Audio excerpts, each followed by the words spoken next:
Hello students, आज हम लोग लेक्चर नंबर 6 शुरू करेंगे मेटलर्जी का। पिछले 5 लेक्चर्स में मैंने है ना मेटलर्जी में इन्वॉल्व 5 प्रोसेसेस में से लगभग 3 प्रोसेसेस पे बहुत डिटेल में बातचीत की है, और चारों प्रोसेसेस पे बहुत डिटेल में बातचीत की है। इवन लास्ट लेक्चर में हम लोगों ने एलिंगम डायग्राम के ऊपर बातचीत किया था। तो आज अब हम इस स्टेज पर पहुंच चुके हैं कि हम इन मेटल्स के एक्सट्रैक्शन के बारे में अब पढ़ाई शुरू कर सकें। तो आज मैं कई मेटल्स के एक्सट्रैक्शंस के ऊपर बातचीत करूंगा। सबसे पहले इस पे मैं बात करूंगा एक्सट्रैक्शन ऑफ आयरन पे। ठीक है, तो लेक्चर 6 है ये। इस लेक्चर में को डायरेक्ट ना पढ़े, कभी भी अगर आपको है ना इस लेक्चर को अच्छे से समझना है तो आप पीछे के 5 लेक्चर्स जरूर पढ़िए, क्योंकि उनमें इन्वॉल्व कॉन्सेप्ट्स को मैं अब यहां पे डायरेक्टली यूज करने वाला हूं। ठीक है, तो extraction of iron, extraction of iron, iron का एक्सट्रैक्शन कैसे होता है। तो पहली बात तो एलिंगम से इसका प्रिंसिपल जानने की कोशिश करते हैं कि होता क्या है। ठीक है, अगर आप एलिंगम डायग्राम खींचते हैं ऐसे, और ये मान लीजिए एक आयरन का कर्व है, ये डेल्टा जी है, ये टेम्परेचर है, और Fe जो है यहां पे ये जो है आयरन का कर्व है, मान लीजिए है ना, twice Fe plus O2 changes into twice FeO। ठीक है, ये कर्व है। अब यहां पे जो दूसरा कर्व है वो ये है आपका। ठीक है, एक कर्व ऐसा है, और ये कर्व जो है, बल्कि इनफैक्ट इसको पहले कट करा लेते हैं।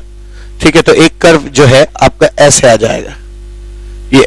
ठीक है, ये कर्व जो है वो twice CO plus O2 changes into twice CO2 का है। ठीक है, तो ये आपका ये वाला कर्व आ जाएगा। ठीक, ये कर्व कट करता है 710 डिग्री सेल्सियस के आसपास, 710 डिग्री सेल्सियस के आसपास, यानी 710 डिग्री सेल्सियस के बाद ये कर्व आयरन के कर्व के ऊपर चला जाता है।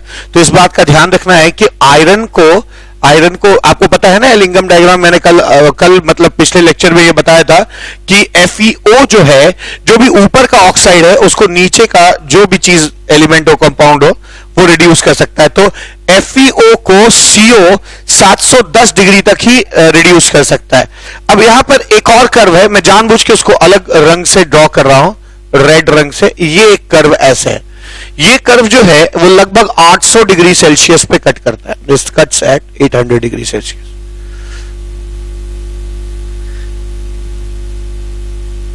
800 डिग्री सेल्सियस पे कट करता है। ठीक है, और इस कर्व में है ना 800 डिग्री सेल्सियस पे कट करता है ये, और ये कर्व जो है वो ऐसा है, twice CO C plus O2 changes into twice CO। तो ध्यान दीजिएगा, अब आप यहां पे, बल्कि मैं एक काम करता हूं, मैं है ना इनके कर्व को ना, तीनों कर्व्स को अलग अलग रंग से कर देता हूं। आयरन के कर्व को मैं ब्लू रंग से बना देता हूं, तो आपको ज्यादा अच्छा समझ में आएगा। तो आयरन का जो कर्व है वो ऐसे है, ऐसे। ठीक है, आयरन का ये जो कर्व है ऐसे है। अब आप देख सकते हैं ब्लू वाला। अब आप ये इस एलिंगम डायग्राम से हम बहुत कुछ इन्फर कर सकते हैं, बहुत कुछ पता लगा सकते हैं। जैसे क्या, यहां पे हम देख सकते हैं कि देखिए 710 तक, ध्यान दीजिएगा। ठीक है, 710 के पहले तक ये जो CO है का ग्राफ है वो आयरन के कर्व के नीचे, आयरन वाला कर्व ब्लू है, और ये जो कार्बन वाला कर्व है वो रेड है, और कार्बन मोनोऑक्साइड वाला कर्व ब्लैक है। तो आप देख सकते हैं इस टेम्परेचर के इधर आयरन ऑक्साइड को CO रिड्यूस कर सकता है, पर कार्बन नहीं, क्योंकि कार्बन अभी ऊपर ही है। कार्बन का कर्व अभी इस ब्लू कर्व से ऊपर है, यानी FeO जो है उसको CO रिड्यूस कर सकता है। तो इस बात को सीख लेते हैं। पहली बात क्या हमने क्या सीखा इस ग्राफ से, है ना, क्या इन्फ्रेंस लिया, इन्फ्रेंस। अब इन्फ्रेंस क्या है, क्या सीखा मैंने, है ना, मैंने सीखा कि एलिंगम डायग्राम से कि 710 डिग्री सेल्सियस से पहले कार्बन मोनोऑक्साइड का कर्व आयरन के कर्व से नीचे है, यानी कार्बन मोनोऑक्साइड 710 डिग्री सेल्सियस से पहले आयरन ऑक्साइड को रिड्यूस कर सकता है। तो इन्फ्रेंस क्या लिखा, first point, from Ellingham diagram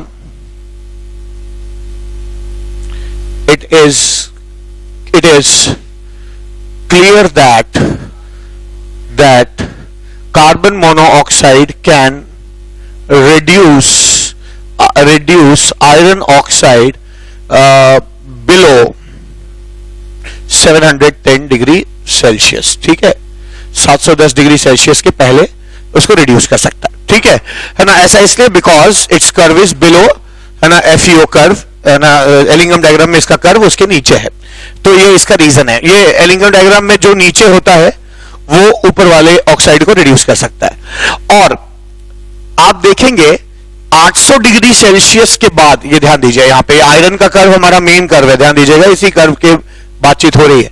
इस कर्व के नीचे जो कर्व होगा वही रिड्यूस कर सकता है। ठीक है, तो आप देख सकते हैं इस आयरन कर्व के नीचे चला जाता है कार्बन का कर्व। ठीक है, कार्बन का कर्व नीचे चला जा रहा है, तो आप कह सकते हैं FeO को कार्बन जो है रिड्यूस कर सकता है, लेकिन इस टेम्परेचर यानी 800 डिग्री के बाद। ठीक है, 800 डिग्री के बाद, 800 डिग्री से पहले नहीं।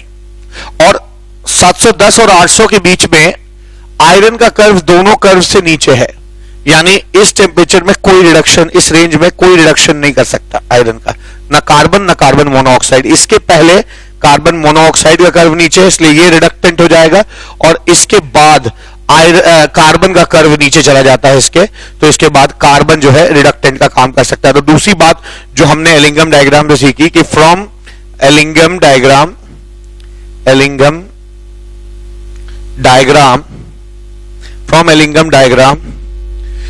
it is clear that carbon can act as effective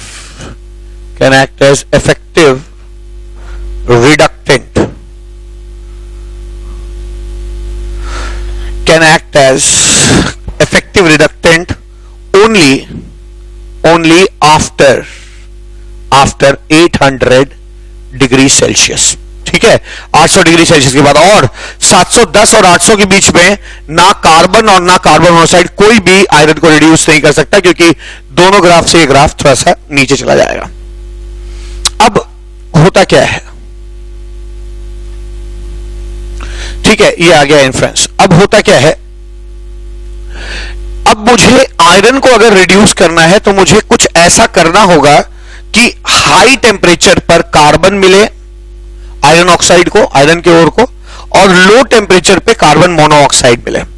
ठीक है, ध्यान रखिएगा। अब इस एलिंगम से ये क्लियर हो गया कि मुझे जिस भी फर्नेस में रिडक्शन करना है उसके हाई टेम्परेचर पे मुझे कार्बन को रखना है, और लो टेम्परेचर पे कार्बन मोनोऑक्साइड अगर उस फर्नेस में मिलता है तो हमारा काम हो जाएगा। ठीक है, तो लोगों ने क्या किया, अब आयरन को रिड्यूस करने के लिए इसी तरह से एक फर्नेस डिजाइन किया जिसको हम लोग ब्लास्ट फर्नेस कहते हैं। इट्स कॉल्ड, है ना, ब्लास्ट फर्नेस। तो ब्लास्ट फर्नेस डिजाइन किया गया।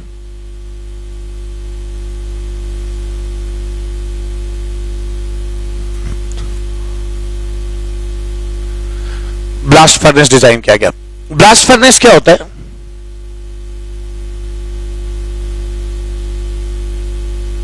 ब्लास्ट फर्नेस में हम करते क्या है, ब्लास्ट फर्नेस कुछ इस तरह का होता है।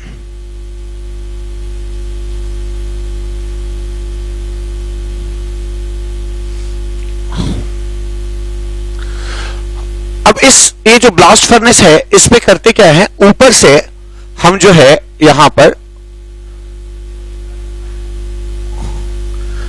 पे ओर डालते हैं। ठीक है, और ये ओर गिर रहा है यहां पर, इसमें कई चीजें हैं।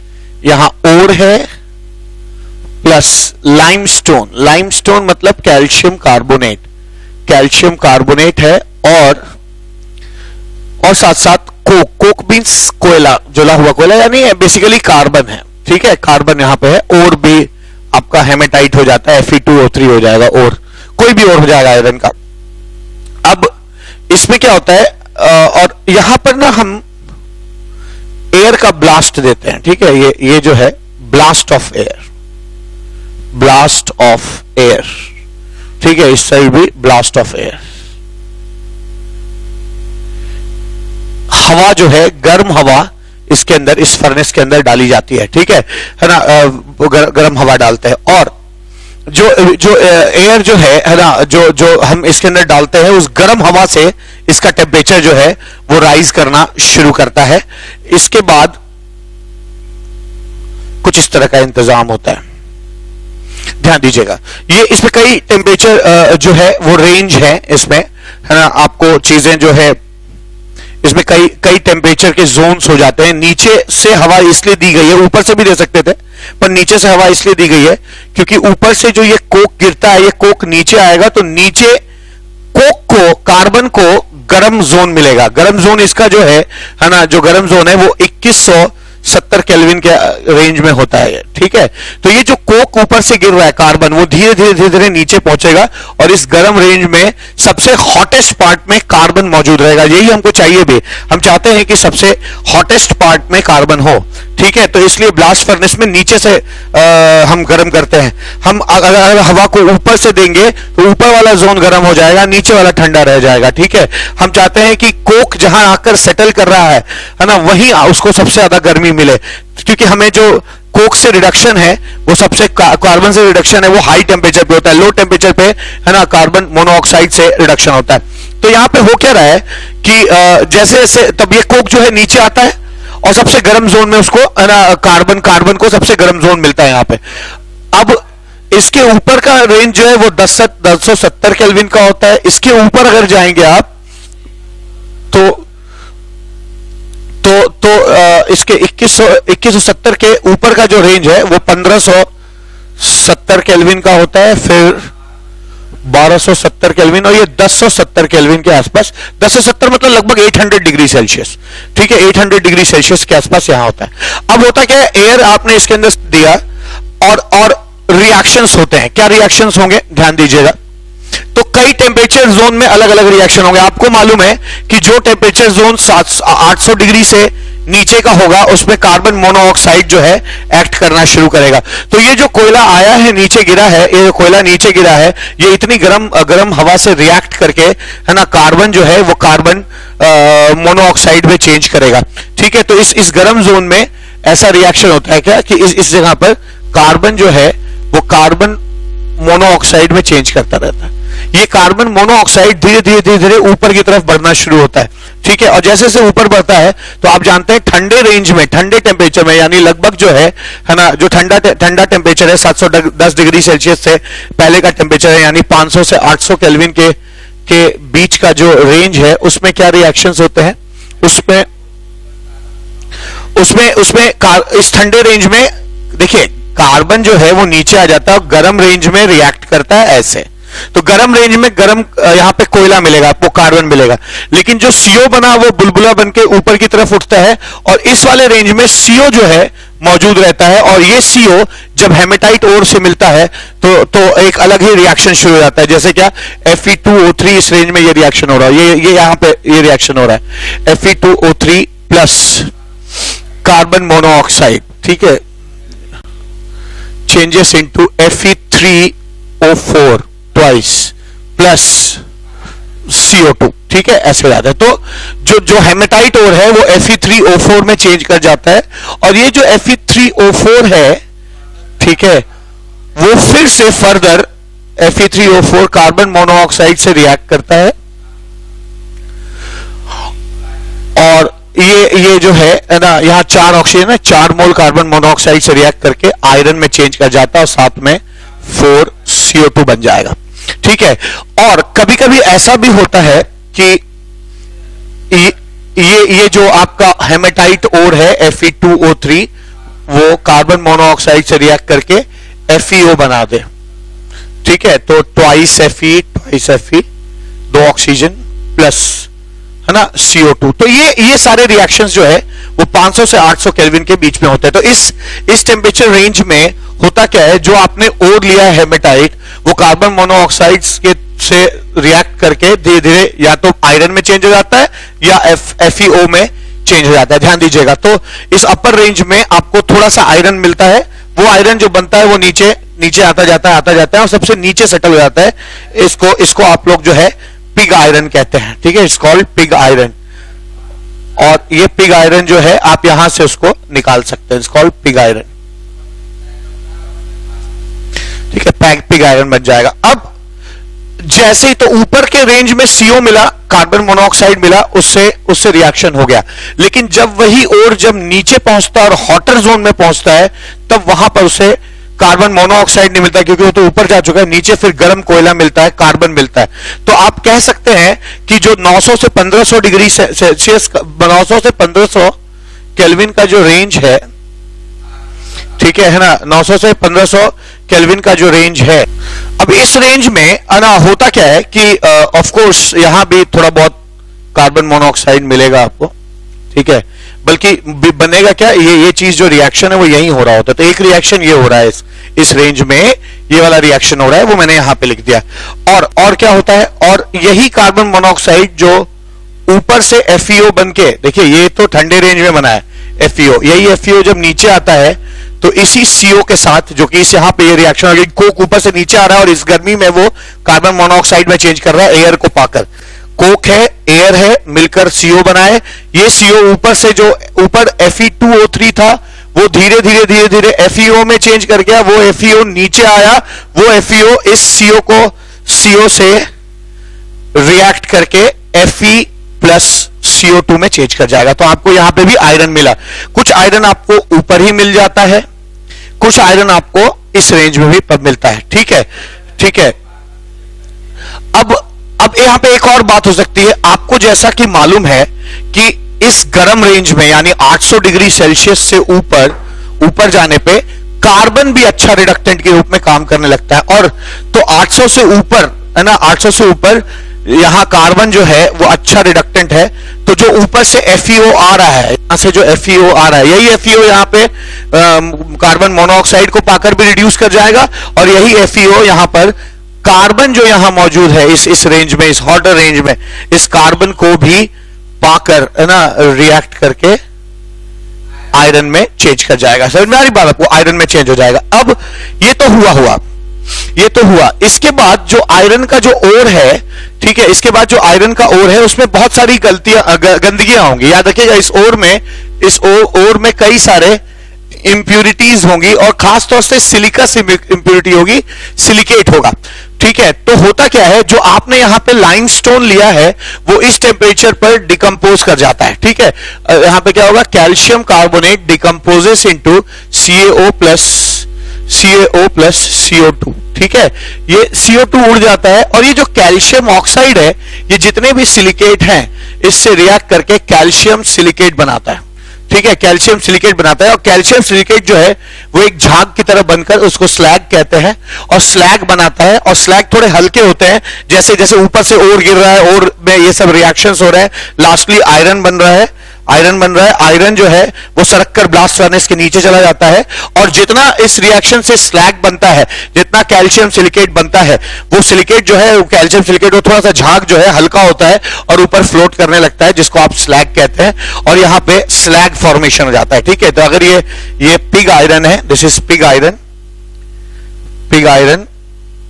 तो यहां पर स्लैग बन जाता है, और ये स्लैग को भी हम यहां से ड्रेन आउट कर सकते हैं, ठीक है। यहां से स्लैग जो है वो बाहर आ जाएगा, ठीक है, स्लैग आ जाएगा। ये आपका स्लैग वाला रीजन है, ठीक है, ये स्लैग है। ये जो है आपका पिग आयरन है यहां पे, ठीक है, ये जो है आपका पिग आयरन है, पिग आयरन का रेंज है, ठीक है। और यहां पे सब चीजों का मिक्सचर यहां पे मौजूद है, ठीक है। तो क्या सीखा आपने यहां पे सीखा कि लाइमस्टोन जो यहां पे हमने डाला था वो सिर्फ इसलिए डाला था ताकि जितने भी सिलिकस इंप्यूरिटीज हैं वो स्लैग के रूप में बाहर आ जाए। बात लिख देता हूं मैं कि the limestone is used to separate physical impurities,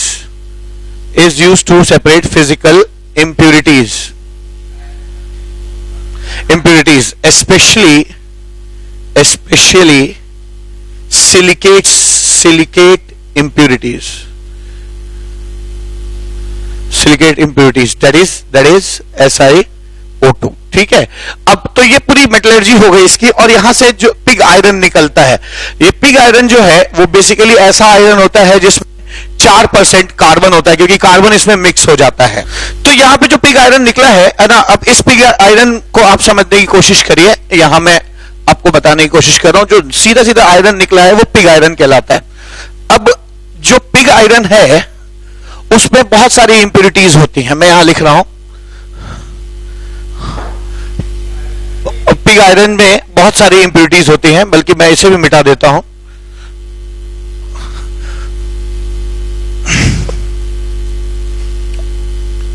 pig iron सबसे बेसिक आयरन होता है और जो ब्लास्ट फर्नेस से निकलता है। तो पिग आयरन में 4% कार्बन होता है, ध्यान रखिएगा, पिग आयरन में, ठीक है। और इस पिग आयरन में 4% कार्बन के अलावा sulphur plus sulphur, phosphorus, silicon, ठीक है, सिलिकॉन और मैंगनीज के साथ साथ कुछ और स्मॉल इंप्योरिटीज भी होते हैं, स्मॉल इंप्योरिटीज भी होता है, ठीक है। अब इस जो पिग आयरन है, इस पिग आयरन को, ठीक है, इस पिग आयरन में हम स्क्रैप आयरन डालते हैं। जो बाजार में यहाँ पे कबाड़ी जो है वो आपसे घर से जो लोहा ले जाते हैं, जो पहले से ही प्यूरिफाइड होता है, लेकिन स्क्रैप आयरन जिसे कहते हैं, उस स्क्रैप आयरन को इसमें डालते हैं। स्क्रैप आयरन डालने से आयरन का परसेंटेज बढ़ जाता है और कार्बन का परसेंटेज घट जाता है, ठीक है। तो पिग आयरन में स्क्रैप आयरन डाल के इसको फिर से गर्म किया जाता है, तो हमको जो मिलता है उसे हम लोग जो है कास्ट आयरन कहते हैं, कास्ट आयरन कहते हैं, ठीक है। कास्ट आयरन में बेसिकली 3% कार्बन होता है और इसके साथ साथ sulphur, phosphorus, silicon, manganese impurities भी रह जाते हैं। अब ये जो कास्ट आयरन है, इसकी खास बात यह है कि ये आयरन यूज में नहीं आ सकता, क्योंकि ये बहुत ही ज्यादा एक्सट्रीमली ब्रिटल होता है और हार्ड भी होता है, ठीक है। तो मैं याद रखिए कि कास्ट आयरन जो होता है, ध्यान दीजिए, इसमें मैंने यहां पे तो बताया वो पिग आयरन में 4% होता है, इसमें 3% होता है। इसके अलावा अगली चीज क्या है, cast iron is extremely hard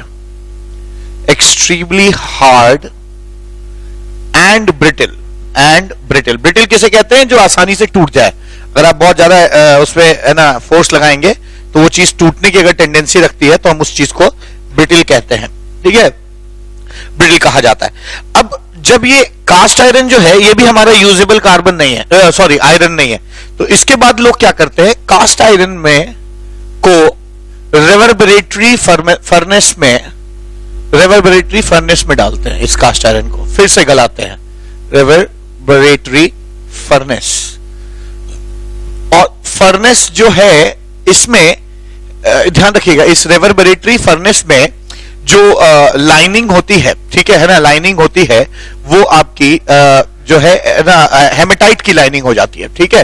तो रेवर्बरेटरी फर्नेस विथ हेमेटाइट लाइनिंग या Fe2O3 लाइनिंग, इसमें Fe2O3 लाइनिंग होती है, लाइनिंग होता है ना। ये लाइनिंग जो है एक तरह से समझ लीजिए उस रेवर्बरेटरी फर्नेस में की दीवारों पर Fe2O3 के ना का लेप होता है, लाइनिंग होती है। प्लस इसके अलावा लाइमस्टोन होता है। लाइमस्टोन इसलिए फिर से डालते हैं ताकि ये जो इंप्योरिटीज हैं ऑक्सीडाइज कर जाए, सल्फर, फास्फोरस, सिलिकॉन, मैंगनीज, ये सब गायब हो जाए, ऑक्सीडाइज कर जाए और फ्लक्स के रूप में निकल जाए, ठीक है, स्लैग के रूप में निकल जाए। इसलिए इसको जो है हम लोग जो है फ्लक्स भी कहते हैं। कोई भी चीज जो इंप्योरिटीज को स्लैग में कन्वर्ट करते हैं उसको फ्लक्स कहा जाता है। तो ऐसा करने पर रेवर्बरेटरी फर्नेस में जिसकी लाइनिंग में हेमेटाइट हो, हेमेटाइट की लाइनिंग और लाइमस्टोन डाला जाए और फिर गलाते हैं इसको। अब जो मिलता है उसको हम लोग रॉट आयरन कहते हैं, ROUGHT, wrought iron. Wrought iron की खास बात है कि ये मैलिएबल होता है। तो जितने भी आयरन आप देखते हैं वो रॉट आयरन ही होते हैं, क्योंकि अक्सर हमें आयरन ऐसी फॉर्म में चाहिए ताकि आप उसको मोड़ सकें, घुमा सकें, जिस भी आकार में डालना चाहें डाल सकें। तो ये आयरन जो है वो बेसिकली मैलिएबल होता है, दिस इज मैलिएबल आयरन, ठीक है। अब रेवर्बरेटरी फर्नेस में जो रिएक्शन होता है वो क्या होता है, ये जो Fe2O3 है ना, हेमेटाइट है, ये जो एक्स्ट्रा कार्बन इसमें बच गए हैं, जो एक्स्ट्रा कार्बन इस कास्ट आयरन में बचे होते हैं उससे रिएक्ट कर जाता है, ठीक है, कार्बन से रिएक्ट करता है। तो Fe2O3 जो है, हेमेटाइट जो है, वो कार्बन से रिएक्ट कर जाता है और आयरन मिल जाएगा आपको फाइनली। और जितना भी कार्बन उसके अंदर इंप्यूरिटी के रूप में है, जितना भी कार्बन इसके अंदर इंप्यूरिटी के रूप में है, वो सब कार्बन मोनोऑक्साइड के रूप में एस्केप कर जाता है। ठीक है, तो अब क्या होगा, जो 3% कार्बन था इस कास्ट आयरन में, वो 3% कार्बन भी जो है कार्बन मोनोऑक्साइड में कन्वर्ट होके, है ना, उड़ जाता है, गायब हो जाता है। ठीक है, तो एक चीज तो ये हो गई। तो हम क्या सीखा हम लोगों ने कि the hematite lining, the haematite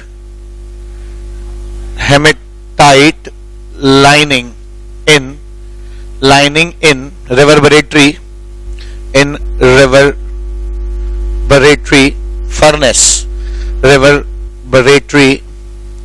furnace oxidizes all carbon to carbon monoxide।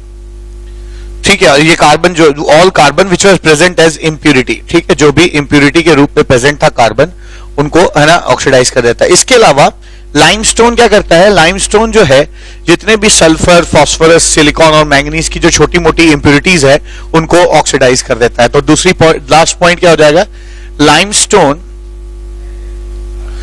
Is added as flux and it oxidizes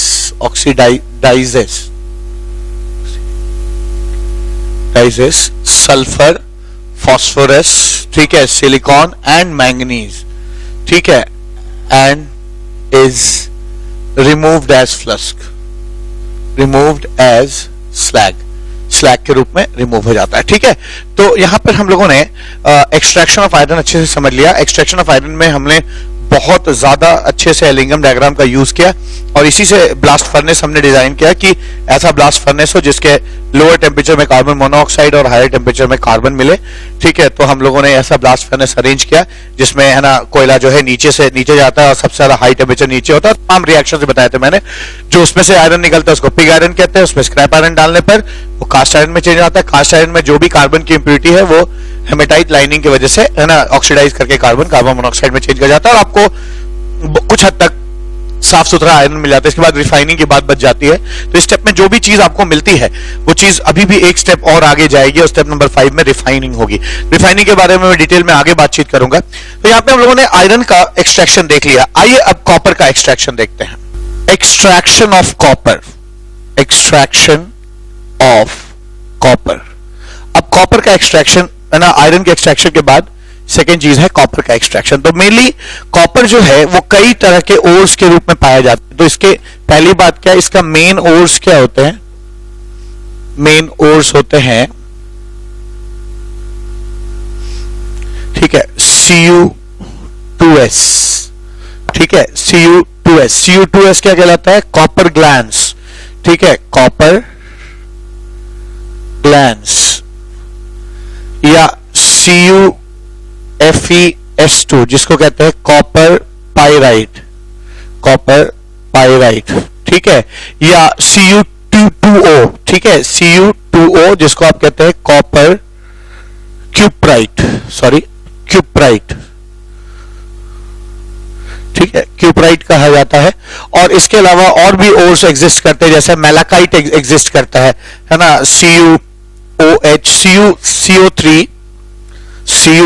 CO3 plus CuOH whole twice, CO3.CuOH whole twice, इसको आप, है ना, मेलाकाइट भी कहते हैं। तो ये मेन ओर्स हैं। अब देखिए मैं यहां पे आपको समझाना चाहता हूं, ध्यान दीजिएगा। आपने मेटलर्जी इतनी अच्छी पढ़ी है, इसमें आप पीछे इतने स्टेप्स अच्छे से पढ़े हैं कि आप इसके स्टेप्स समझ सकते हैं। जैसे फॉर इंस्टेंस आप कोई भी ओर ले सकते हैं, एग्जाम में ये ओर भी आ सकता है, ये ओर भी आ सकता है, थोड़ा सा डिफरेंस है। जैसे क्या है, अगर आप ये ओर लेंगे क्यूप्राइट, तो पहला स्टेप होगा क्रशिंग एंड ग्राइंडिंग और सेकंड स्टेप फ्लोटेशन नहीं होगा। देखिए अगर आप Cu2s लेंगे तो पहला स्टेप होगा क्रशिंग ग्राइंडिंग, दूसरा स्टेप होगा क्या, फ्लोटेशन, फिर सल्फ्यूराइज्ड ओर है तो थर्ड स्टेप होगा आपका क्या, सल्फ्यूराइज्ड ओर को हम रोस्ट करते हैं, रोस्टिंग, और फिर फोर्थ स्टेप रिडक्शन और फिफ्थ स्टेप जो है ना आपका प्यूरिफिकेशन हो जाएगा।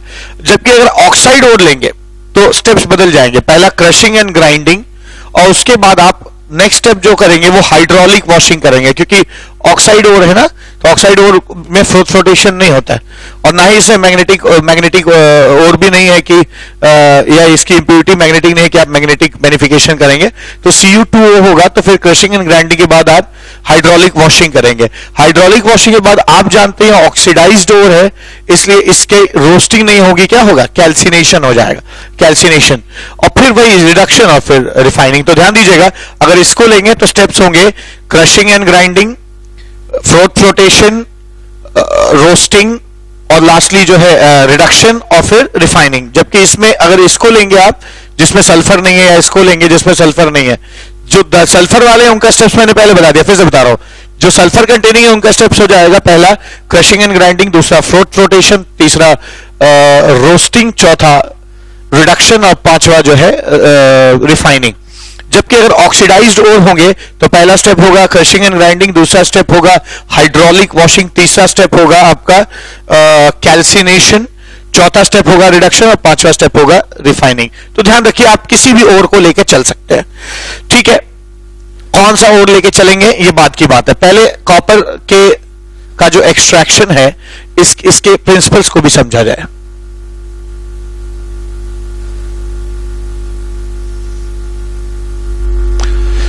इसके प्रिंसिपल्स को भी समझा जाए। अब कॉपर के एक्सट्रैक्शन का जो सेकंड प्रिंसिपल है, ठीक है, जो सेकंड प्रिंसिपल है वो क्या है कि सेकंड पॉइंट जो इसका प्रिंसिपल है वो क्या है, आप जानते हैं कि कॉपर का जो ग्राफ है डेल्टा जी और टेम्परेचर का, डेल्टा जी और टेम्परेचर का जो ग्राफ है, यानी एलिंगम डायग्राम में ड्रॉ कर रहा हूं, तो कॉपर जो है वो काफी ऊपर आता है ना, 4 Cu plus O2 changes into 2 Cu2O, ठीक है, कॉपर का ग्राफ है, ठीक है। अब अगली चीज क्या, अगर आप कार्बन का ग्राफ देखिए तो कार्बन का ग्राफ ऐसा होता है, carbon plus oxygen changes into CO2। एक ब्लू मार्कर ले लिया जाए, ठीक है, एक ये ग्राफ हो जाएगा। अब ये तो कार्बन का कार्बन डाइऑक्साइड में चेंज करने वाला ग्राफ है, ठीक है। अगर आप है ना कार्बन का कार्बन मोनोऑक्साइड में चेंज करने वाला ग्राफ देखें तो ऐसा आएगा, ये आ जाएगा carbon plus oxygen twice carbon changes into CO, इस तरह से आ जाएगा। और एक और ग्राफ यहां पे हो जाएगा जहां कार्बन मोनोऑक्साइड जो है कार्बन डाइऑक्साइड में चेंज करता है, उस ग्राफ को भी मैं रेड से बना रहा हूं, तो ग्राफ ऐसे आ जाएगा यहां पे, ठीक है। ये ग्राफ जो है वो हो जाएगा CO plus O2 changes into CO2, ठीक है, twice CO changes into twice CO2 graph हो जाएगा। तो आप देख सकते हैं एक अच्छी बात क्या है कि कॉपर का जो ग्राफ है वो बहुत ऊपर है, ठीक है। तो यानी कॉपर ऑक्साइड को कार्बन मोनोऑक्साइड भी रिड्यूस कर सकता है, कार्बन भी रिड्यूस कर सकता है तब जब कार्बन CO2 में चेंज करे, और वो भी कार्बन रिड्यूस कर सकता है जब कार्बन जो है मोनोऑक्साइड में चेंज करे। तो एक चीज तो दिक्कत नहीं समझ में आई कि अगर हम किसी भी तरह से कॉपर ऑक्साइड तक पहुंच जाएंगे तो स्मेल्टिंग करके यानी कार्बन यूज करके हम बड़ी आसानी से कॉपर को रिड्यूस कर सकते हैं, ठीक है। तो मैं एक चीज तो ये क्लियर करना चाहता हूं, इस बात को हम लिख लेते हैं क्या, since the line of copper Cu2O is above maximum lines मतलब इन लाइंस की बात कर रहा हूं, ठीक है, इन सभी लाइंस की बात कर रहा हूं, above maximum lines in Ellingham diagram, hence, ठीक है, Ellingham diagram, hence it can be easily reduced by reduce by carbon और कार्बन मोनोऑक्साइड। ठीक है, तो कार्बन और कार्बन मोनोऑक्साइड दोनों में से कोई भी है ना कॉपर को बड़ी आसानी से रिड्यूस कर सकता है।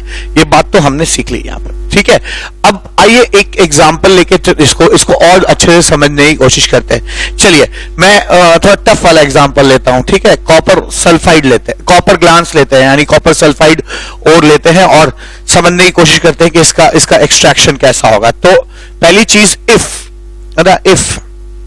यहीं से शुरू करता हूं मैं। दूसरी बात, ये पहली बात, दूसरी बात, तीसरी बात, चौथी बात क्या? If copper sulphide is taken as main ore. अब मान लीजिए कॉपर सल्फाइड को आप मेन ओर की तरह ट्रीट करते हैं। ठीक है, अक्सर कॉपर सल्फाइड के साथ जो है कॉपर पाइराइड भी इंप्योरिटी के रूप में होता है। तो अगर आप copper sulphide is taken as main ore, then अगर लेते हैं तो पहला स्टेप क्या होगा? स्टेप 1, पहला स्टेप ये होगा कि आप जब इस ओर को लेके आएंगे तो आप इसकी क्रशिंग और ग्राइंडिंग करेंगे। ठीक है, क्रशिंग और ग्राइंडिंग करेंगे। जब क्रशिंग और ग्राइंडिंग कॉपर ओर की हो जाएगी, जब आपने अच्छे से इसको क्रश कर लेंगे, ग्राइंड कर लेंगे, तब आप इसका फ्लोटेशन करेंगे। आपको याद होगा मैंने बताया था कि सल्फ्यूराइज्ड ओर में है ना जो है सल्फ्यूराइज्ड ओर जो होते हैं, जो सल्फाइड ओर होते हैं बेसिकली, वो सारे के सारे जो है उनका जो बेनिफिकेशन होता है या कॉन्सेंट्रेशन ओर का होता है वो फ्लोटेशन से होता है। तो स्टेप नंबर 2 क्या लिख सकते हैं आप यहां पे? स्टेप नंबर 2 हो जाएगा फ्लोटेशन। फ्लोटेशन के बारे में मैंने यहाँ 3rd या 4th लेक्चर में बहुत डिटेल में बातचीत की है। ठीक है, तो सेकेंड स्टेप हो जाएगा फ्लोटेशन। जब आप फ्लोटेशन करके कॉपर सल्फाइड ओर को निकाल लेंगे तब आपका तीसरा स्टेप शुरू होगा। तीसरा स्टेप क्या होगा? तीसरा स्टेप अब यहां पे आप जानते हैं कि जो ऑक्सीडाइज्ड ओर होते हैं, ध्यान रखिएगा, जो ऑक्सीडाइज्ड ओर होते हैं उनका कैल्सिनेशन होता है और जो सल्फ्यूराइज्ड ओर होते हैं उनका रोस्टिंग होता है। ठीक है, तो हम यहां पर कॉपर की रोस्टिंग करेंगे, कॉपर सल्फाइड की रोस्टिंग करेंगे और ये भी करेंगे हम रिवर्बरेटरी फर्नेस में, जिसमें हम सिलिका भी डालेंगे ओर के साथ।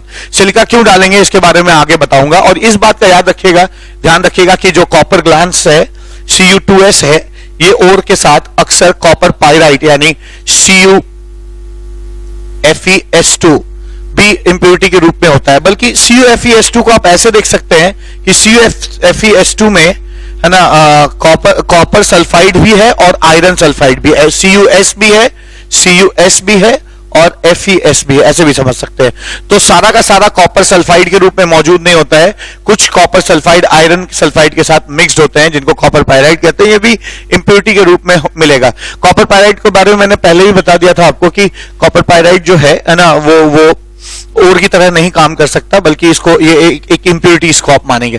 तो स्टेप नंबर 3 में क्या करते हैं कि जो ओर है हमारा यानी Cu2S, इसको हम सिलिका के साथ मिक्स करके रिवर्बरेटरी फर्नेस में डालते हैं। ठीक है, तो स्टेप नंबर 3 क्या हो जाएगा? The Cu2S is mixed with silica मतलब SiO2। ठीक है, is mixed with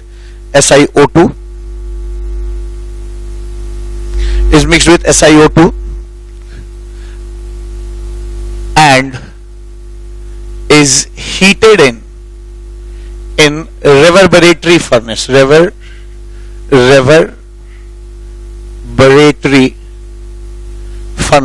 is heated in reverberatory furnace। इसको रिवर्बरेटरी फर्नेस में हीट किया जाता है। ठीक है, और रिवर्बरेटरी जो फर्नेस में हीट करते हैं हम इसको, ठीक है, तो ध्यान रखिए कि इस फर्नेस में हम रोस्टिंग करते हैं। बेसिकली ऑक्सीजन की सप्लाई जो है वो सफिशिएंट होती है। ठीक है, is heated in reverberatory furnace in regular supply of air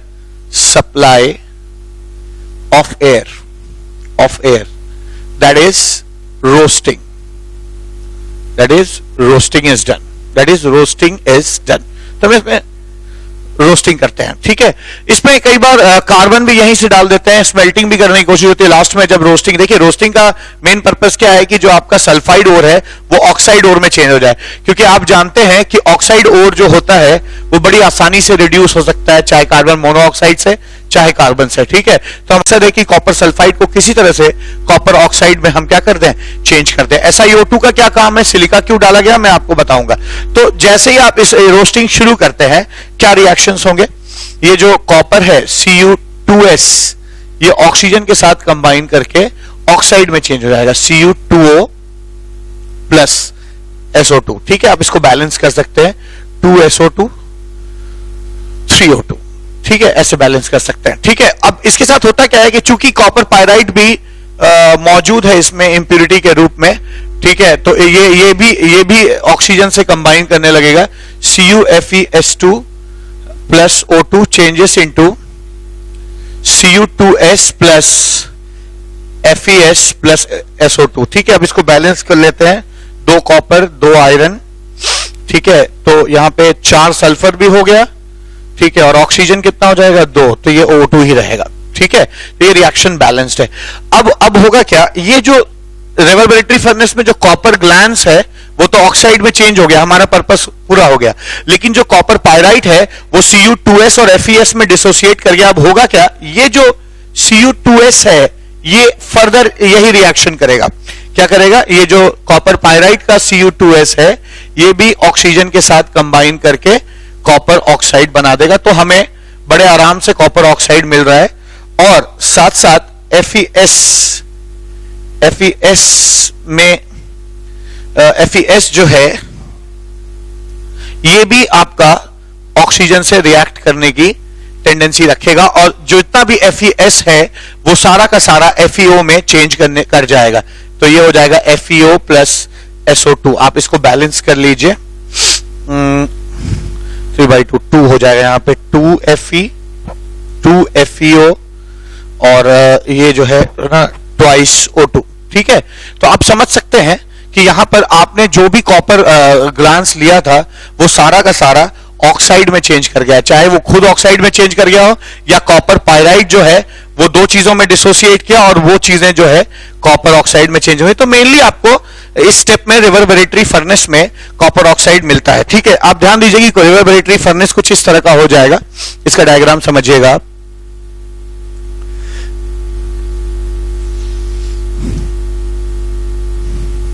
ये एक क्रूड डायग्राम है ना, ठीक है, अलग अलग किताबों में अलग अलग सा दिखेगा, ये क्रूड डायग्राम है रिवर्बरेटरी फर्नेस का।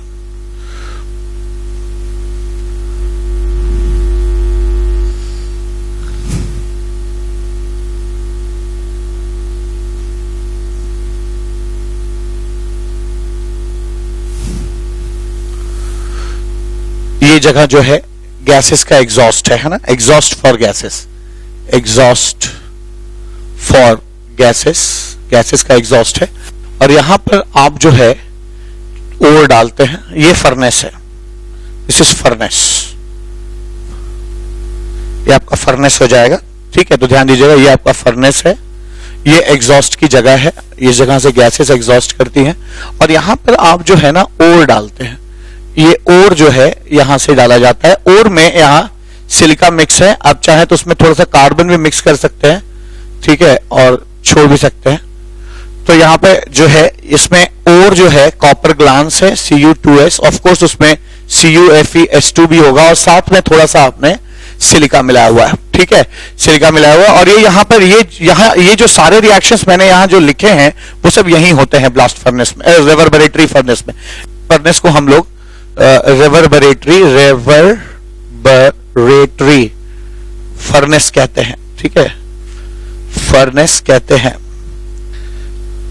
तो इस रिवर्बरेटरी फर्नेस में होता है, ये फर्नेस है, ये गर्मी देता है, यहाँ पे चीजें पिघलती चली जाती हैं, और जितनी भी गैसेस बनती हैं वो सब इस रास्ते से ऐसे एस्केप कर जाती है, ठीक है। कौन सी गैसेस बनेंगी, मेनली इसमें सल्फर डाइऑक्साइड गैस हर स्टेप में बन रहा है, ठीक है। और जो इस रिएक्शन के बाद यहां कॉपर बच जाएगा उसको हम लोग कॉपर मैटी कहते हैं, जो यहां बच जाएगा उसको हम लोग कॉपर मैटी कहते हैं, मैटी।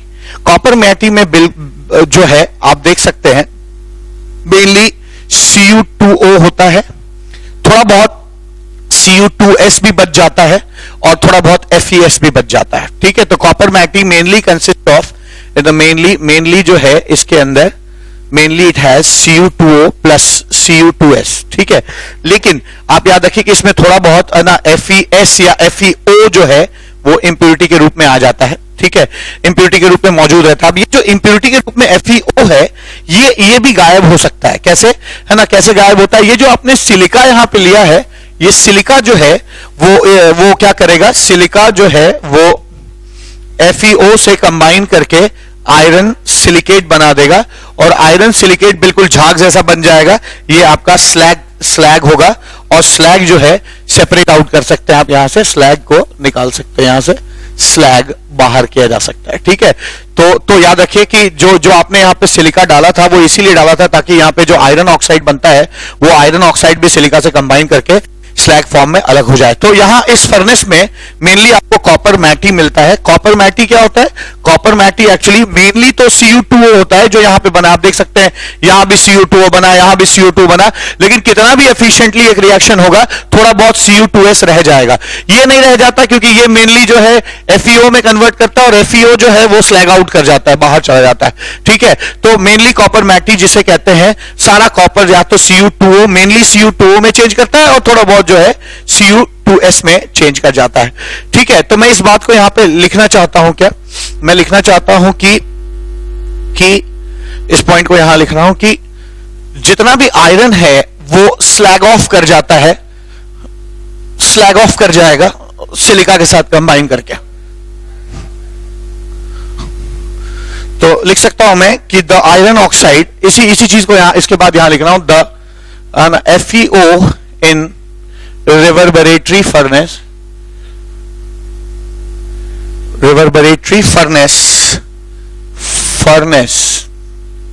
slags off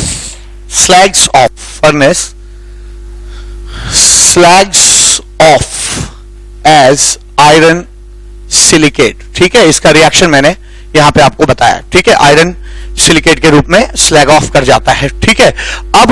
अब क्या, अब ये जो कॉपर मैटी आपको मिला यहां पे, जो ये कॉपर मैटी मिला, कॉपर मैटी बेसिकली Cu2O और Cu2s का मिक्सचर होता है। ये जो कॉपर मैटी यहां पे आपको मिल रहा है, ये कॉपर मैटी जो है वो अब हम डालेंगे बेसिमर कन्वर्टर के अंदर, ठीक है। वो हमारा स्टेप नंबर 4 होगा। अब तक हम लोगों ने ना ओर को रिडक्शन के लिए तैयार कर लिया। आपको याद होगा मैंने जनरल जब मैं मेथड बता रहा था तो आपको बताया था कि कैल्सिनेशन हो चाहे रोस्टिंग हो, इसीलिए किया जाता है ताकि सारे ओर जो है वो ऑक्साइड में चेंज हो जाए। और यहां पर जो Cu2s है वो मेनली जो है कॉपर ऑक्साइड में यहां पर चेंज कर गया है, ठीक है। तो आइए अब देखते हैं कि स्टेप नंबर 4 क्या होगा। स्टेप नंबर 4 में मैं बेसिकली मैं रिडक्शन करूंगा, reduction of copper oxide.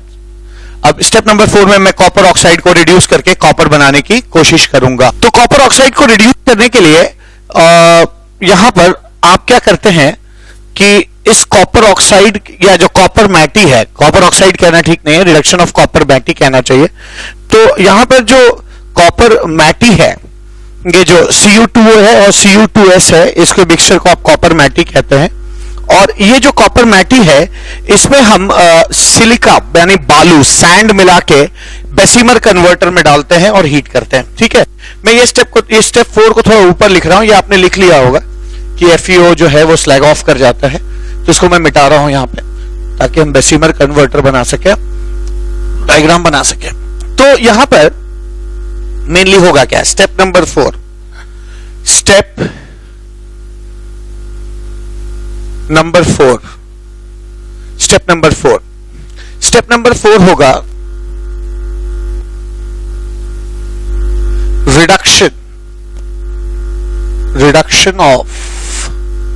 Reduction of copper मैटी या Cu2O, ठीक है, रिडक्शन ऑफ Cu2O या कॉपर मैटी। तो कॉपर मैटी कैसे रिड्यूस होता है? तो आप एक बेसिमर कन्वर्टर ले लीजिए। बेसिमर कन्वर्टर एक ऐसा, ये एक फर्नेस जैसा है,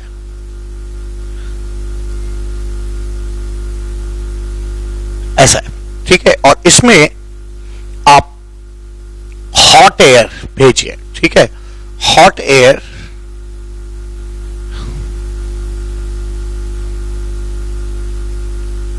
इसमें इंच छेदों से हॉट एयर निकलता है, ठीक है। और ये यहां पे आप हॉट एयर डालते हैं, हॉट एयर। और ये जो है इसको आप क्लैंप कर दीजिए किसी स्टैंड पे,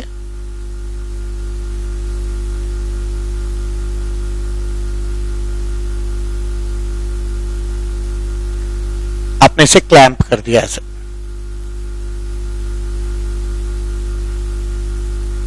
ऐसे इस तरफ भी क्लैंप हो जाएगा ये, अपने क्लैंप कर दीजिए।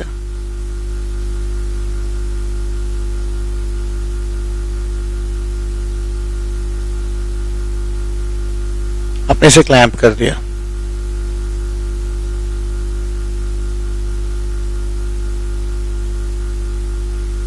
ठीक है, यहां पे आपने इसे क्लैंप कर दिया। अब होता क्या है, यहां से हॉट एयर डालते हैं, इसके अंदर आप क्या करिए, ये यहां पे मॉल्टन, यहां पे गला हुआ कॉपर मैटी है, ठीक है, मॉल्टन कॉपर मैटी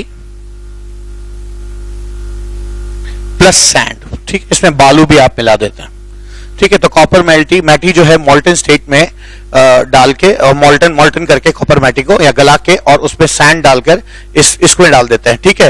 ये जो यहां से हवा निकल रही है इसको 2 years कहते हैं, 2 years, ठीक है, 2 years कहा जाता है। और यहां से ये जो जितनी भी गैसेस हैं वो यहां से निकल जाएंगे, एग्जॉस्ट गैसेस जो है वो यहां से निकल जाएंगे, ठीक है, यहां से एग्जॉस्ट गैसेस निकल जाएंगे। अब इसमें क्या करते हैं, कॉपर मैटिक में सैंड डाल के और इसको गर्म करते हैं। अब इसके अंदर क्या होता है ध्यान दीजिए, इस पूरी चीज को आप बेसिमर कन्वर्टर कहते हैं, बेसिमर कन्वर्टर।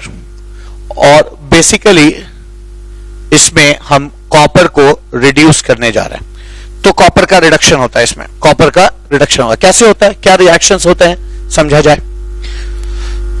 तो आप जानते हैं कि कॉपर ऑक्साइड जो है वो काफी ऊपर होता है एलिंगम डायग्राम में, तो बहुत आसानी से रिड्यूस करने की टेंडेंसी रखता है, बड़ी आसानी से रिड्यूस होने की टेंडेंसी रखता है। अब इसमें क्या रिएक्शन होगा, पहली चीज, अगर इसके अंदर थोड़ा भी Cu2, जो भी Cu2s है, ये खुला बर्तन है, खुले बर्तन, ध्यान रखिए कॉपर मैटी में Cu2O भी होता है, Cu2s भी होता है, साथ में कुछ FeS भी रह गया होगा, है ना, FeS अभी मैंने मिटा दिया, यहाँ पे FeS लिखा हुआ था, ठीक है, FeS भी होता है, कभी कभी इसमें FeO भी हो जाता है, ठीक है। तो ये सारी चीजें इंप्योरिटी के रूप में वहां पे मौजूद होती है, ठीक है। अगर FeS होगा, FeS है ना, आयरन सल्फाइड होगा, तो ये FeS ऑक्सीजन से कंबाइन करके FeO में चेंज कर जाएगा प्लस SO2, ठीक है। आप इसको बैलेंस कर सकते हैं, ठीक है, ये हो जाएगा। और जितना FeO है वो सारा का सारा जो यहां बनेगा, ये भी और ये जो है ये भी यहां आ जाएगा, ठीक है। मैं बता दूं आपको, जितना भी FeO है, चाहे वो FeS के कन्वर्जन से बना हो, चाहे ये पहले से मौजूद हो, ये दोनों FeO जो है वो सिलिका यानी बालू होता है, SiO2, ठीक है, SiO2 ये सिलिका से कंबाइन करेगा प्लस SiO2 और चेंज कर जाता है FeSiO3 में, और ये स्लैग बनकर निकल जाता है, स्लैग ऑफ, ठीक है, स्लैग ऑफ हो जाता, ठीक है। तो एक चीज तो श्योर है कि इन दोनों को हमने निपटा दिया। अब बचता है Cu2s, ठीक है, ये जो कॉपर सल्फाइड है, इसका क्या होता है, तो इसका ये होता है कि देखिए इस स्टेप में हमको सब कुछ रिड्यूस करके कॉपर बनाना है, ठीक है। तो जितनी इंप्योरिटीज आयरन के फॉर्म में थी वो तो स्लैग ऑफ कर जाएगी, स्लैग बनकर निकल जाएगी। अब बचता है ऑक्साइड को भी रिड्यूस करेंगे बाद में, पहले कॉपर सल्फाइड का क्या होता है देखते हैं। तो जितना भी कॉपर सल्फाइड है वो मैक्सिमम ऑक्सीजन के साथ कंबाइन करके Cu2O प्लस SO2 में चेंज करता है, Cu2O प्लस SO2 में चेंज कर जाएगा। अगर आप इसको बैलेंस करेंगे ऐसे 2 2 तो 4, तो यहां पे दिस इज ऑल्सो 2, तो यहां पे 3 हो जाएगा, ठीक है। अब होता यह है कि सारा Cu2, ये दोनों तो स्लैग ऑफ होके निकल गए, बेसिमर कन्वर्टर से बाहर कर लिया था, आप स्लैग को निकाल सकते हैं बाहर यहां छेद करके, ठीक है। जितना Cu2s था उसमें कुछ Cu2s Cu2O में चेंज कर जाएगा, और ये जो Cu2O है, ठीक है, ये जो Cu2O बना यहां पे, ठीक है, ये Cu2O ऑटो रिडक्शन करने लगेगा Cu2S का, ठीक है, कैसे Cu2O प्लस यहां ऑटो रिडक्शन होगा, यही दोनों आपस में एक दूसरे को रिड्यूस करने लगे, इसको सेल्फ रिडक्शन या ऑटो रिडक्शन कहते हैं। और आपको यहां पे SO2 बनेगा, अब एक सल्फर है तो ऐसे हो जाएगा, ठीक है, तो यहां पे आ जाएगा 6Cu, 6 कॉपर है और प्लस SO2 बन जाएगा, ठीक है, ठीक है, तो ये चीज आ जाएगी आपकी, है ना, सल्फर डाइऑक्साइड बन जाएगा। सल्फर डाइऑक्साइड जो भी बना है ये एग्जॉस्ट गैस है, ये सब निकल जाएगा यहां से मेनली सल्फर डाइऑक्साइड गैस आपकी यहां से निकलती है, एग्जॉस्ट गैस निकलती है। तो इसको सेल्फ रिडक्शन या ऑटो रिडक्शन भी कहते हैं। ये जो प्रोसेस है जिसमें उसी मेटल के ऑक्साइड को उसी मेटल का कोई और कंपाउंड रिड्यूस कर रहा है, तो आप इसको सेल्फ रिडक्शन कहते हैं, या एक दूसरे को ये लोग रिड्यूस कर रहे हैं, इट्स कॉल्ड सेल्फ रिडक्शन। तो आपने इसको सेल्फ रिडक्शन इसलिए कहते हैं क्योंकि इसमें कुछ आपको बाहर से रिड्यूसिंग एजेंट डालने की जरूरत नहीं है, उसी मिक्सचर में से एक कंपोनेंट दूसरे कंपोनेंट को रिड्यूस कर रहा है, ठीक है, तो इस तरह से हो जाएगा। इसको सेल्फ रिडक्शन कहा जाता है या ऑटो रिडक्शन कहते हैं, ऑटो रिडक्शन भी इसे कहा जाता है, ध्यान दीजिएगा आप, दोनों चीजें हैं, सेल्फ रिडक्शन भी कहते हैं या ऑटो रिडक्शन भी कहते हैं। ऑटो मींस ऑटोमेटिक, खुद से खुद का, है ना, खुद ही के मिक्सचर में रिड्यूसिंग एजेंट है, ऑटो रिडक्शन करा जाता है। ये तो मेन प्रोसेस है। कभी कभी कॉपर जो है, ये मैंने अभी कहा ना कि कॉपर ऑक्साइड का जो कर्व है वो बहुत ऊंचाई पे होता है एलिंगम डायग्राम में, तो बहुत आसानी से रिड्यूस करते हैं। आप चाहे तो इसको कार्बन से भी रिड्यूस किया जाता है, तो समटाइम्स कई बार ये भी नहीं, बेसिमर कन्वर्टर नहीं है आपके पास, कार्बन है, तो भी आप इसको कार्बन से भी रिड्यूस कर सकते हैं। कहते हैं sometimes it is also reduced by smelting, ना, इसको रिड्यूस करते हैं स्मेल्टिंग से। जैसे क्या, Cu2O आप कार्बन ले लीजिए, चिप जो है कॉपर में चेंज कर जाएगा और साथ में SO2 गैस, CO गैस निकल जाएगी, ठीक है। फिलहाल ये एक्स्ट्रा है, मैं इसको यहां नहीं पढ़ा रहा हूं क्योंकि ये तो एक अलग स्मेल्टिंग प्रोसेस ही हो गया।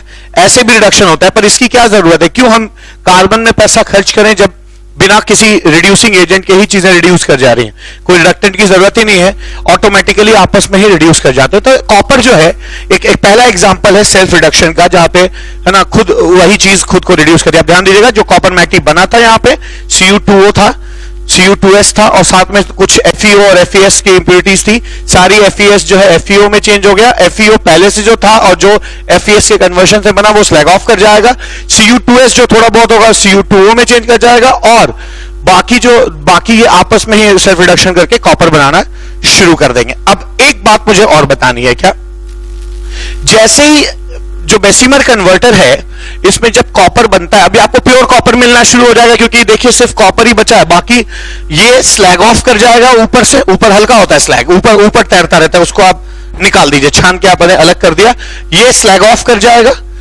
अब बचा क्या, है ना, देखिए अगर आप ऐसे समझते हैं तो ये भी इसमें कन्वर्ट हो गया ना, तो ये भी यहां चला गया, तो अल्टीमेटली आपको सिर्फ और सिर्फ क्या मिला, कॉपर मिला, और बाकी जितना भी सल्फर था वो सल्फर डाइऑक्साइड के रूप में एग्जॉस्ट कर जाएगा। तो अब आपको कॉपर मिलता है यहां पे, और इस कॉपर को आप ब्लिस्टर कॉपर कहते हैं, तो याद रखिएगा, आपको रेवर्बरेटरी फर्नेस में जो मिलता है उसे हम कॉपर मैटी कहते हैं, और सच्चाई में वो कॉपर नहीं होता बल्कि वो Cu2O और Cu2S का मिक्सचर होता है। जबकि इसमें क्या कहते हैं, बेसिमर कन्वर्टर में फाइनली जो कॉपर मिलता है, इस कॉपर को आप ब्लिस्टर कॉपर कहते हैं। The product of Bessemer converter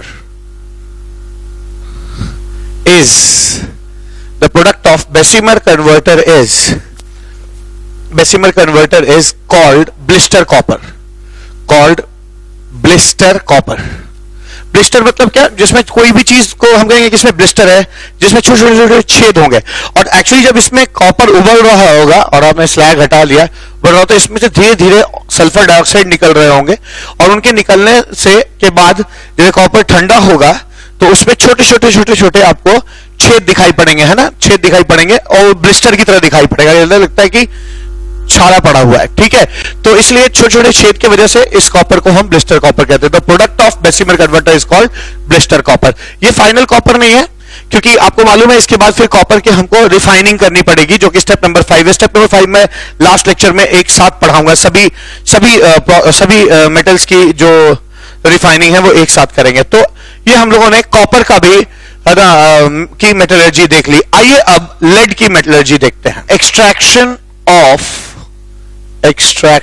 of lead, PB. तो लेड के एक्सट्रैक्शन में सबसे पहले तो मेन ओर्स देख लीजिए। इसके मेन ओर्स क्या है? मेन ओर्स, तो इसका जो मेन ओर है पहला है गैलेना, पीबीएस, गैलेना, ठीक है। गैलेना जो है बहुत ही ज्यादा पाया जाने वाला ओर है, ठीक है। इसके बाद है ना लेड जो है PbSO4 के रूप में भी पाया जाता है, जिसको एंग्लीसाइट कहते हैं।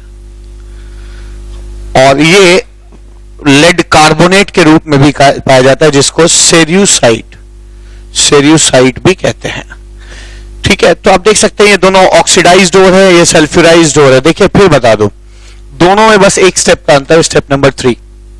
अगर आप इसको लेंगे तो क्रशिंग, ग्राइंडिंग, फ्लोटेशन, रोस्टिंग, फिर रिडक्शन, रिफाइनिंग। इसको लेंगे तो क्रशिंग एंड ग्राइंडिंग, फ्लोटेशन नहीं होगा, तब इसमें होगा हाइड्रोलिक वॉशिंग। और फिर थर्ड स्टेप भी डिफरेंट होगा, इसमें रोस्टिंग हुआ तो यहां क्या होगा? कैल्सिनेशन होगा। फिर अगेन दोनों इसके रोस्टिंग के बाद भी लेड ऑक्साइड मिलेगा, इसके भी रोस्टिंग के, इसके कैल्सिनेशन के बाद भी है ना लेड ऑक्साइड मिलेगा। और फिर उसका रिडक्शन करेंगे और रिफाइनिंग करेंगे। तो दोनों में से कोई भी और आप लेकर काम कर सकते हैं, डजंट मैटर, ठीक है। तो आइए इसके एक्सट्रैक्शन को समझने की कोशिश करते हैं। चलिए मैं कॉम्प्लेक्स वाला ले लेता हूं, पीबीएस, है ना। तो इफ पीबीएस इज ओर, तो उसका कैसे एक्सट्रैक्शन होगा? तो पहली चीज step number 1, crushing and grinding. आप जानते हैं क्रशिंग जो है जॉ क्रशर से होता है, और ग्राइंडिंग जो है वो स्टैंप मिल और बॉल मिल से होगा। Grinding, crushing and grinding, step number 1 हो गया, ठीक है। फिर नेक्स्ट स्टेप क्या? जब क्रशिंग एंड ग्राइंडिंग कर लेंगे, तब चूंकि ये सल्फाइड ओर है, और मैंने पहले पढ़ाया आपको कि सल्फाइड ओर्स जो है वो फ्लोटेशन होता है उनका। तो नेक्स्ट स्टेप क्या हो जाएगा आपका? फ्लोटेशन, जिसके बारे में मैंने बहुत डिटेल में बातचीत पहले की है, ठीक है। अब फ्लोटेशन होने के बाद जो सल्फाइड ओर आपका बेनिफिकेशन के बाद या ट्रेसिंग के बाद आपको मिलेगा, इस ओर को हम रोस्ट करेंगे रिवर्बरेटरी फर्नेस में, लिमिटेड सप्लाई ऑफ ऑक्सीजन में। तो वो स्टेप नंबर 3 हो जाए। तो स्टेप नंबर 3 क्या हो जाएगा? स्टेप नंबर 3 हो जाएगा after flotation,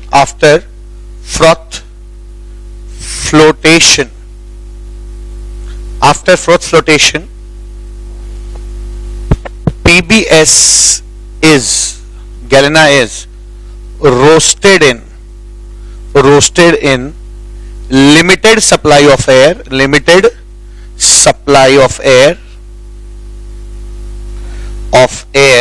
in reverberatory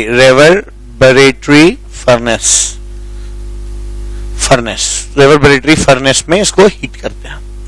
reverberatory furnace में जब आप इसको हीट करेंगे तो क्या स्टेप्स होंगे? ध्यान दीजिए, जितना भी पीबीएस होगा वो ऑक्सीजन से कंबाइन करके पीबीओ में चेंज कर जाएगा, पीबीओ, ठीक है, प्लस SO2। आप इसको बैलेंस कर लीजिए, ट्वाइस, और ये भी ट्वाइस हो जाएगा और ये थ्राइस हो जाएगा, ठीक है, ऐसा हो जाएगा। तो पीबीओ में चेंज कर जाएगा, जितना भी जो लेड सल्फाइड है वो पीबीओ में चेंज कर जाएगा, ठीक। एक चीज और होता है, पीबीएस जो है वो ऑक्सीजन से कंबाइन करके लेड सल्फेट में भी चेंज करने की टेंडेंसी रखता है, ठीक है।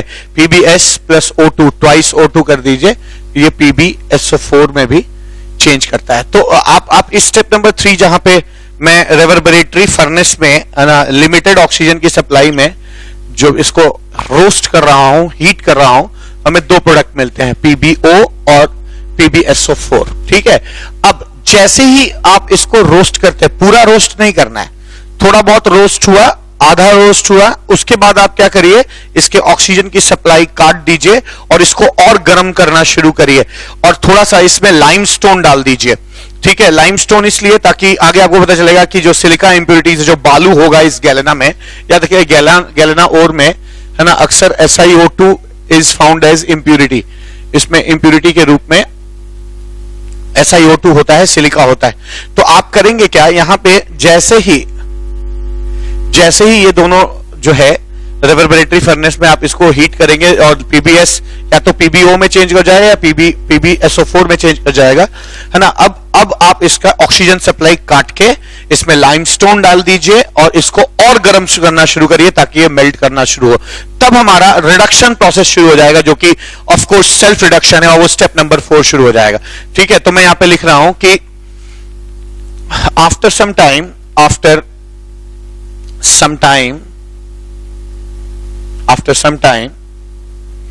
द चार्ज, जो भी फर्नेस में डाला जाता है उसको चार्ज कहते हैं, the charge is, after some time the supply of oxygen, the supply of oxygen is cut, the supply of oxygen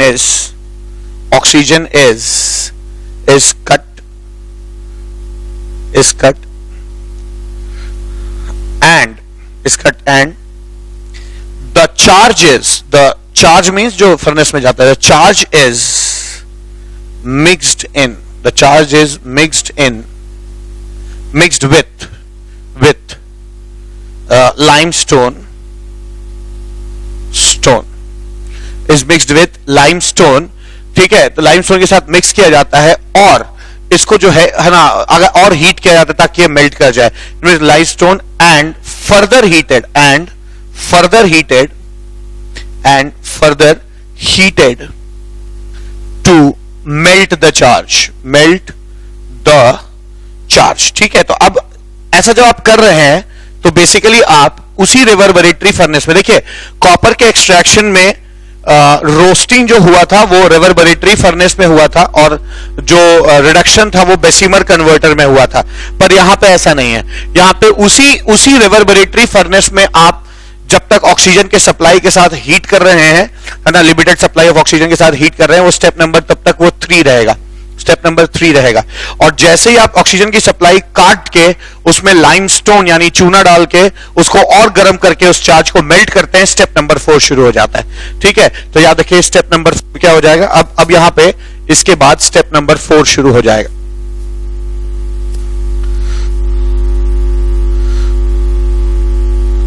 step number 4 शुरू हो जाएगा। ठीक है, स्टेप नंबर 4 क्या होता है समझा जाए तो स्टेप नंबर 4 जो शुरू होगा, इस स्टेप में क्या क्या होगा, ये जो आपने जो यहां पे PBO है, ठीक है, और ये जो PBS है, देखिए मैंने कहा ना आफ्टर सम टाइम, थोड़ी देर बाद आप सप्लाई काटते हैं, तो अब रिवर्बरेटरी फर्नेस में जो भी चीज बची है, ध्यान दीजिएगा, जो फर्नेस है उसमें ये बचा होगा PBO, PBSO4 और या तो लेड सल्फाइड और थोड़ा सा लेड सल्फाइड बचा होगा, यानी बाकी SO2 तो उड़ जाएगा। ठीक है, और ऑक्सीजन जितना लगना है वो तो एटमॉस्फेयर से आता है, तो ये उस चार्ज में रहेगा नहीं। ठीक है, तो जो भी आप हीट करेंगे तो उसमें जो भी रिवर्बरेटरी फर्नेस में आप जैसे ही सप्लाई काटेंगे तो जो आपका जो चार्ज बचा है उसमें कुछ PBS इसमें कन्वर्ट नहीं हो पाया होगा, वो बचा होगा, कुछ PBO होगा और कुछ क्या होगा, PBSO4 होगा। अब यहां 2 बातें होंगी, अब ऑटो रिडक्शन स्टार्ट हो जाएगा। ठीक है, जैसे ही आप चार्ज को मेल्ट करते हैं और लाइमस्टोन से मिक्स करते हैं, auto reduction starts, auto reduction starts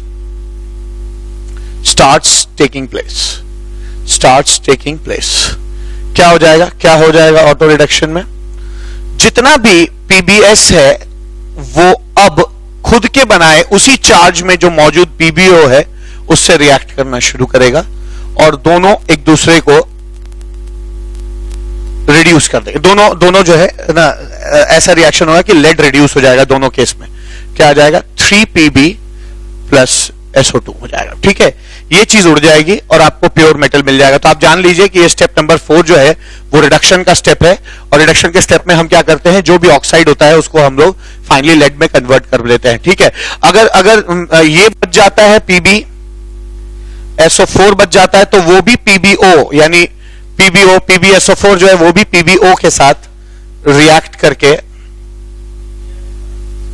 sorry, ये जो PbSO4 बचता है वो भी PbS के साथ क्या करता है, रिएक्ट करता है, और क्या बन जाएगा आपका, आप इसको देखें तो ये बनेगा twice Pb plus twice SO2। ठीक है, ट्वाइस SO2, और ये भी उड़ जाता है।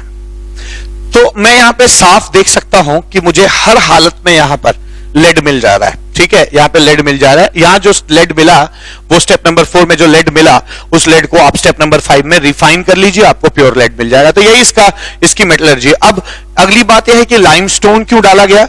ठीक है, तो what is the purpose of limestone. तो लाइमस्टोन में होता यह है कि लाइमस्टोन जो है वो इतने हाई टेम्परेचर पर आप जब इसको हीट कर रहे हैं, देखिए आप अपने चार्ज को मेल्ट किया, is further heated to melt the charge. तो इतने हाई टेम्परेचर जब आप हीट करेंगे तो कैल्शियम ऑक्साइड जो है वो ऐसे टूट जाएगा, CaO और CO2 में चेंज कर जाएगा। और ये जो CaO है, ये जितनी भी सिलिकेट की इंप्यूरिटी होगी, ध्यान दीजिए, ये जो मैंने यहां पे लिखा था ना कि यहाँ PbS गैल्ना ओर में SiO2 इंप्यूरिटी के रूप में होता है, तो ये जितना भी SiO2 यहाँ पे मौजूद होगा वो सब कैल्शियम सिलिकेट पे पहुंच जाएगा, चेंज हो जाएगा कैल्शियम सिलिकेट, और कैल्शियम सिलिकेट जो है वो स्लैग होता है और ये स्लैग आउट कर जाएगा। ठीक है, बाहर निकल जाए। तो यही पर्पज है कि हम इसमें लाइमस्टोन डालते हैं। एक और बहुत इंपॉर्टेंट पर्पज क्या है, कभी कभी होता यह है कि ये जो PbO बनता है ये खुद जैसे CaO है वैसे PbO भी सिलिकेट से कंबाइन करके, है ना, स्लैग बना सकता है। इससे क्या होगा, आपके मेटल का नुकसान होने लगेगा। तो ऐसा भी होता है क्या, sometimes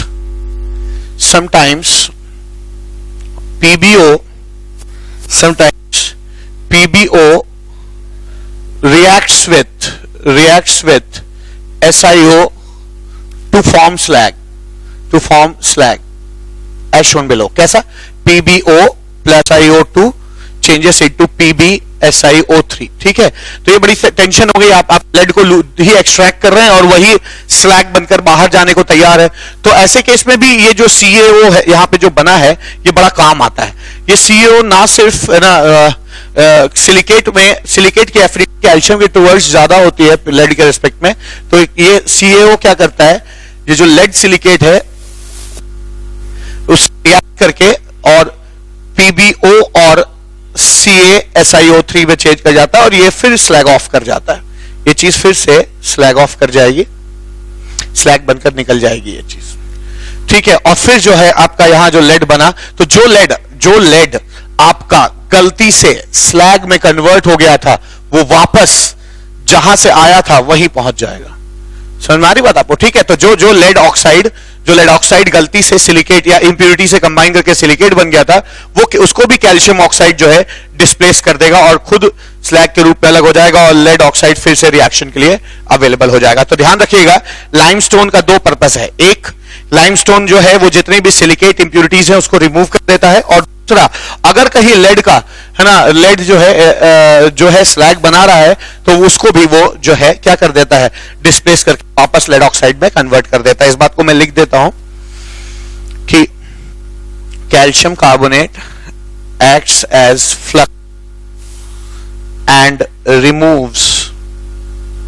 removes silicate impurities as slag CaSiO3। ठीक है, एक बात। और दूसरी बात क्या, it also protects lead oxide from forming slag as shown above। जैसा ऊपर दिखाया गया है कि लेड ऑक्साइड को स्लैग में बनने से बचा लेता है, फिर से वो इस रिएक्शन के लिए अवेलेबल हो जाता है। ठीक है, तो और इसके बाद जो यहां अब आपको जो लेड मिला है, यहां पे ये जो लेड मिला है, इस लेड का फर्दर स्टेप नंबर 5 में इलेक्ट्रोलिटिक रिफाइनिंग होता है, रिफाइनिंग किया जाता है आगे चल के लेड का। ठीक है, या जो भी रिफाइनिंग का प्रोसेस होगा मैं आगे बताऊंगा। मैंने कहा था कि लास्ट लेक्चर में मैं सारे रिफाइनिंग प्रोसेसेस एक साथ बताऊंगा। तो आज हम लोगों ने इस लेक्चर में आयरन का एक्सट्रैक्शन देखा, हम लोगों ने कॉपर का एक्सट्रैक्शन देखा और हम लोगों ने लेड का एक्सट्रैक्शन देखा। ये तीनों एक्सट्रैक्शंस बहुत इंपॉर्टेंट है। अभी भी बहुत सारे एक्सट्रैक्शन बचे हुए हैं, जैसे टिन का बचा है, जिंक का बचा है, ठीक है, इवन एल्यूमिनियम का बचा है, जितनी भी एनसीईआरटी बुक्स में है या और भी जो है ना कॉम्पिटिटिव एग्जाम्स में आते हैं, वो सारे एक्सट्रैक्शन जो है मैं अगले लेक्चर्स में लेके आऊंगा। तो आज इस लेक्चर में इतना ही और आज के लिए बस इतना ही। Thank you so much, have a nice day.